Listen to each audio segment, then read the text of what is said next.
Ito yung ating pinaka bagong update na naman dito sa Manila Baywalk Dolomite Beach. At syempre ngayong hapon dito sa may itaas ng footbridge, ayan, no, matatanaw ninyo yung napakagandang sunset view dito mga kababayan. Tingnan nyo naman, no, yung paligid at syempre yung kaulapan ay nagkukulay ginto. Talagang dito sa may itaas ng footbridge, napakaganda pagmasdan ng sunset view natin habang siya ay lumulubog ngayong hapon na ito. Tingnan nyo mga kababayan, diba? So ayan, no, tingnan nyo naman, grabe. Talagang amazing view talaga dito sa Dolomite Beach mga kababayan, no? Lalo na pag sunset view. Maliban kasi sa Dolomite Sand or tinatawag natin dyan na Dolomite Beach, ang isa sa pinakamaganda talaga noon pa man at hanggang ngayon na binabalik-balikan ng ating mga kabayan, especially pag ikaw ay nandito sa may itaas ng footbridge, ayan, kagaya ni Lamam, talaga namang makikita mo yung napakagandang sunset view sa may Manila Bay. Sabi nga, 'di ba, pag ikaw ay pumunta ng hapon sa Manila Bay, asahan mo na talagang aabangan mo talaga, no, or inaabangan ng lahat ang napakagandang sunset view. So kung makikita nyo mga kababayan doon sa may pinaka dalampasigan, ayan, no, diba, ang daming tao. Oh, ang daming tao, diba? So yan, lahat yan nakaabang sa sunset view ngayon dito sa ating Manila Baywalk Dolomite Beach. At syempre, no, yung mga nagugutom or pauwi na pagkas mamasyal, ayan, kumakain-kain dyan sa lahat na nagtitinda, no, sa harap ng ating Dolomite Beach. Pero syempre, kung ikaw ay pupunta rito, lalo na pag ikaw ay first time na dumayo sa Dolomite Beach, talagang yan, no, talagang kukuha ka ng magandang location or view para sa iyong napakagandang memories, no, sa picture sa iyong cellphone mga kababayan. Kagaya ni Ma'am, di ba? Oh, ang ganda ng posting, no? So yun, pang Instagram. Ayan. So mamaya-maya talagang abangan po natin, no, yung pag kasi yung mga kababayan, napapansin ko lang talaga pag once na tuluyan ng lumubog yung ating haring araw, ang napapansin ko lang dito madalas, yung paligid, no, yung pinakaitaas ng ating kaulapan or kalangitan, grabe talagang napakaganda pagmasdan. Talagang nagkukulay ginto yan mga kababayan ko. So ayun, no, talagang dito sa Manila Bay talaga, pag ikaw ay pumunta, lalo na pag first time o di kaya sa hapon mismo, hindi mo talaga papalagpasin na dito pa lang sa may itaas ng footbridge ay kukuha ka ng napakagandang view dito mga kababayan, no? Ganun po talaga dito.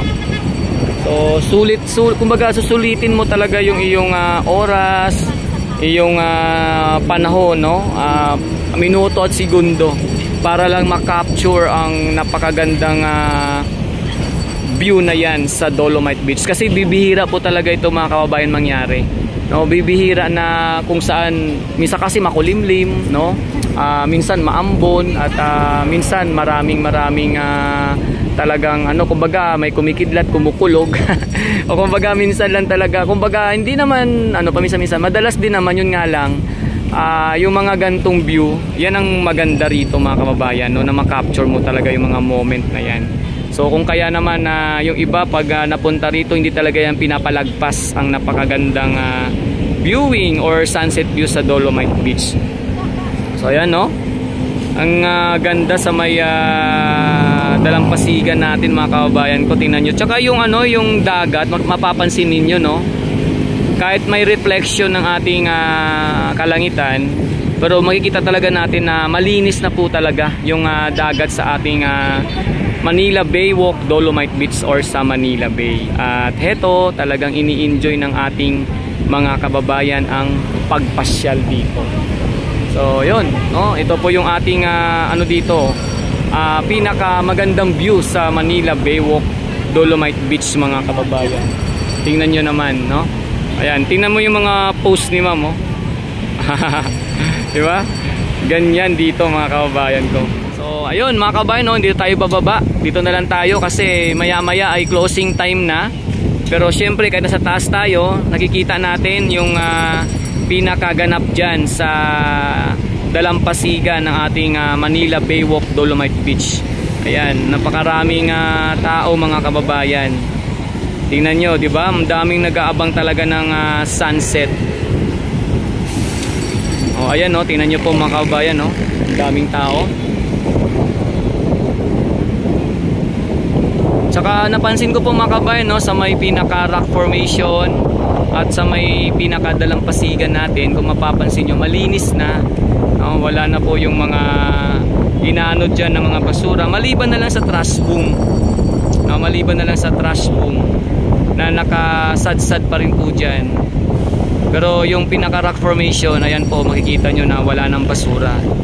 At syempre yung dalampasigan, ayan, matatanong din natin dito. May mga water hyacinth and water lily pa rin, pero talagang malinis na po ulit, no, sa Manila Bay or sa Manila Baywalk Dolomite Beach. Tingnan nyo yung wave po, yung alon, diba, no? Ang ganda pagmasdan mga kababayan.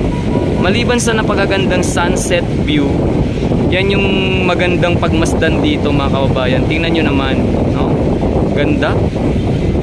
Tapos syempre yung ibang namamasyal medyo umunti-unti na rin lumalabas dahil ang closing time po sa Dolomite Beach ay hanggang 6:30 lamang mga kababayan, 6:30 ng gabi. Pero ang daming tao, diba? Ang daming tao. So yan po, no, yung ganap dito mga kababayan sa Manila Baywalk Dolomite Beach. At talagang ini-enjoy lagi ng ating mga kababayan yung pagpasyal dito, no? Ayan. Ngayon parang nangaramdam tayo after na lumubog ng ating haring araw, medyo nagparamdam yung malakas na ihip ng hangin. Ayan. Medyo lumakas po yung ihip ng hangin mga kababayan. Pero ganun pa man, salamat po sa lahat na palaging nakasupport, nakasubaybay sa lahat ng ganap dito sa Manila Bay. At sana kung nais po na palaging nasubaybayan ng bawat kaganapan dito, yung mga live update natin, ay huwag niyo po sanang kalimutan na i-click ng all notification bell para updated kayo palagi sa lahat ng ating mga ina-upload na mga bagong video dito. At syempre yung ating mga bagong live coverage update.